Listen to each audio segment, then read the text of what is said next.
You put the politician in the arena and you just beat them until they're dead while the crowd cheers.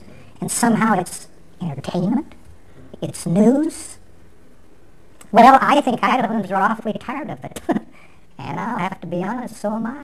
And started paying off some of the debt and started to rebuild California for the first time in 4 decades, and fixed workers' compensation, and all kinds of great things happened. And the most important thing is that I was able to bring Democrats and Republicans together. And instead of valuing all of the voters and all of the American people. And Senator Obama is offering that kind of unifying, visionary, inclusive leadership, which is why I think his campaign has been so strong, and why I think he's going to be the nominee. And I think clearly Israel saw it as a threat to them, and literally, Israel lives in that neighborhood, and it's not just a hypothetical issue, whether Iran or whether Syria or other nations in the Middle East. I have a distinct honor tonight. I have the privilege of introducing our special guest, a great American and a great friend. Senator McCain, would you please join me at the podium?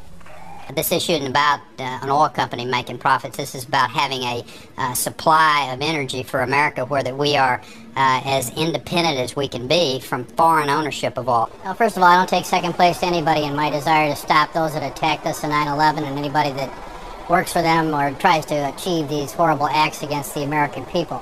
But I happen to think this can be done consistent. It's an extension of the short-sighted, one-legged stool approach to energy that this administration's had. Their answer to everything is drill for oil and gas. They've ignored coal, they've ignored nuclear, they've ignored wind.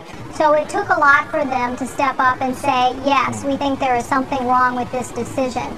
And so I am proud that they are moving ahead to get answers that the American people want about this decision. I don't know if it's good or bad. I'm not necessarily the best Democrat pundit.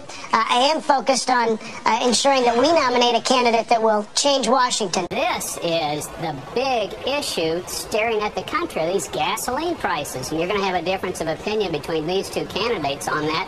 And I know the country favors John McCain on this opinion. Boy, here in Michigan, I can tell you, we're mad as hell. We are mad as hell at these unfair trade agreements that have not been enforced by the Bush administration. We are mad that we don't have a partnership out of Washington. The things that I can do up here that is a little bit different, perhaps in the vein of Daniel Patrick Moynihan, is having spent most of my career in writing. I know our state pretty well. I've run in 7 statewide elections. No one can say that. And I also know Barack Obama's heart, his values, and I think the way this has been interpreted does not reflect his views, his values. Because John McCain wanted the Congress to commit to control the growth of spending. And because he didn't win that, you see how out of control it is today. I believe the American people understand that. Sometimes point out that despite the hysteria this policy has created in some circles, it is simply a return to the policy we had for most of our state's history. Over 1,000 guns were confiscated from law-abiding, legal gun owners. Now think about that. One LaPierre said it best. He came down here and said it was the first time in America's history that the government, through the use of force...